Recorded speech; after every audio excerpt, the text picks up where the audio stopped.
let's begin with the new top 25 rankings.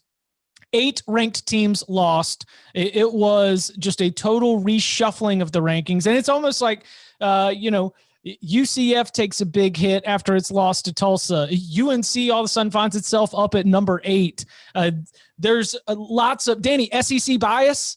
Are you feeling the SEC bias, or is it the ACC bias because 4 of the top 8 teams in the country are from the ACC? What's on your mind as you're looking at the top of the college football rankings? So my SEC bias take doesn't have as much to do with the rankings, right? Because I did a top 8 and I'm looking at North Carolina coming at 8. I'm like, okay, this doesn't make a whole lot of sense, but who are you going to put ahead of them? And I don't rank the Pac-12 and the Big Ten. So then if you don't do that, then it becomes even more misleading. In general, I saw a couple comments as the Big 12 is falling apart and as the SEC has a couple more undefeated teams in it. And in large part, I had this because I was irritated by a response on Twitter, which I know you're not supposed to do that, but I do get irritated by some of the trolls that are out there. They do get to me because I had in my top 8, I had Georgia. I still had them in the top 10. Where did I have them listed? I'll find it here real quick. I had them at 5. I had Miami and Florida ahead of them. And so instantly I get a bunch of Georgia fans who are mad at me and who say, well, they just beat a top 10 team. They just beat a top 10 team. And that annoys me to no end because let's wait and see if that's a top 10 team when we can actually evaluate everything that we know. But typically it does favor the SEC teams because they're typically ranked higher than the other conferences. But that was just one little instance of why it bothered me somewhat that, are we sure Auburn is good? Like we just saw Ole Miss beat Kentucky, it kind of goes into this, but it always favors the SEC.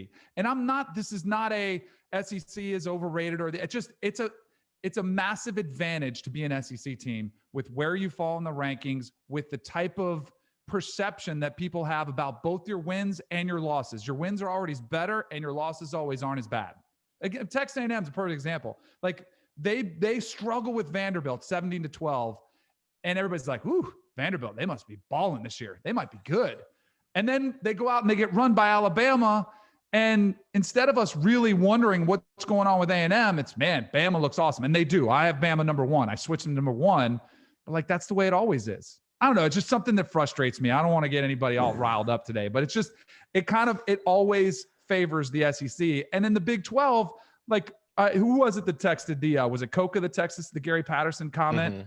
Which I tend to agree. I think that's a lot of frustration that coaches around the country have. So Gary Patterson's quote was, it really bothers me that we base whether our league is good or bad or not on whether Oklahoma and Texas are good. To be honest with you, we have a lot of good football teams. We always have a lot of good football teams. Going forward, we just need to keep improving our league from top to bottom and keep doing the things that we need to do. And I tend to agree with him somewhat because Oklahoma and Texas are out or appear to be out. Everyone's trashing the Big 12. Well, maybe TCU is better than we thought. Maybe Oklahoma State's better than we thought. Maybe there are some better teams than we thought. I see a Chip over there getting all no, he's wrong. Go ahead. Go ahead. That's my theory. Now shoot it down. No, I'm not shooting it down because in general, I kind of roll my eyes at a lot of the league-wide perception being drawn out, the fact that Auburn or Texas A&M can get a boost, or that it's impossible for a team besides Texas or Oklahoma to rise to the top based on their conference affiliation.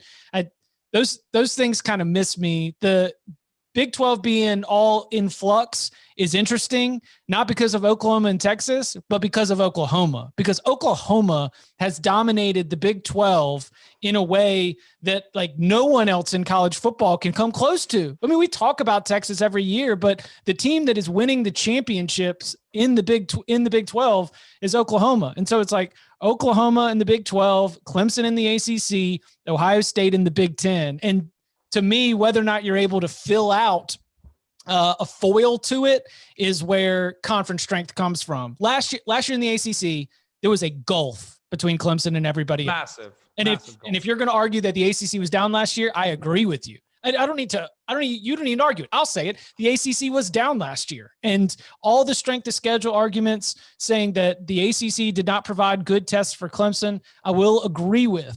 But Then when you start to fill it out a little bit and you've got Notre Dame as an actual member, you've got Miami as like, we'll see this weekend, Miami, starting to be on the rise a little bit. Now all of a sudden you start to fill it in. Big 12 is lacking for its leader to lead, and it's lacking for a really, really strong foil or foils to be able to challenge him. But see, this is the thing, going back to Danny's original point, though, because first of all, I agree with Gary Patterson. The Big 12 does have a lot of good teams. The Big 12 problem is that it doesn't have any great teams.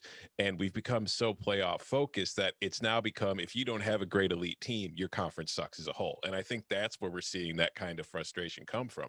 But to Danny's point, we've seen Oklahoma lose to Iowa State. We saw Oklahoma lose to Kansas State.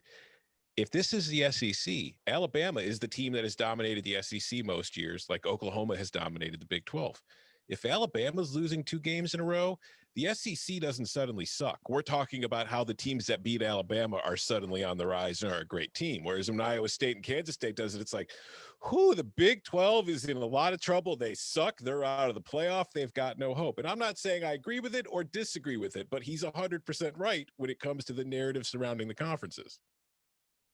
The reason that the narrative surrounding the conferences is what it is because, right or wrong, we are always judging a conference based on its ability to make an impact in the postseason, its ability to contend for a national championship.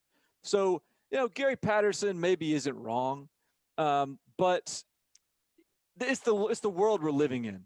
Like, he's operating in this world. The narrative is what it is. Like, we all judge conferences based on the upside of it. And so I think he's wrong in the sense that, like, if Oklahoma and Texas are down in the Big 12, the conference is down. Unless TCU, you're going to be willing to step up and contend for a national title or be a legitimate playoff contender. And I think – And I think to Danny's original point, I think you're just chasing ghosts right now. I think you're out here just taking swings at nothing that isn't there. The idea that right now at week 2 in the season that there's an SEC bias is I don't see that. I mean, look, there's an SEC bias every year. There's an SEC bias ingrained in everybody because the SEC is the most talented conference in college football. Let me ask you something, Barton. That is a fact. Agreed, but it does absolutely help them. Let me ask you, last year, or even into this year, Auburn or Minnesota, who did you think was going to have a better season this year? Coming into this season? Yeah. Because they played each other in the bowl game last year. Minnesota beat them. Minnesota had their quarterback back and a lot of continuity. Guess who started higher in the top 25? And guess who still is ranked higher in the top 25? And I get the Big Ten doesn't play, but if you're going to rank Minnesota, at least rank them correctly. They're at 25. Auburn is still at 13. See, that's the advantage. I think that's a very real advantage for now the next team that plays Auburn, because they're going to play a top 13 team, top 15 team. It is this vicious cycle that always helps the SEC. And I don't want to make this whole pod into a hate yet, because they are the best conference in college football, but also the way things are constructed, it absolutely helps them be even that much stronger.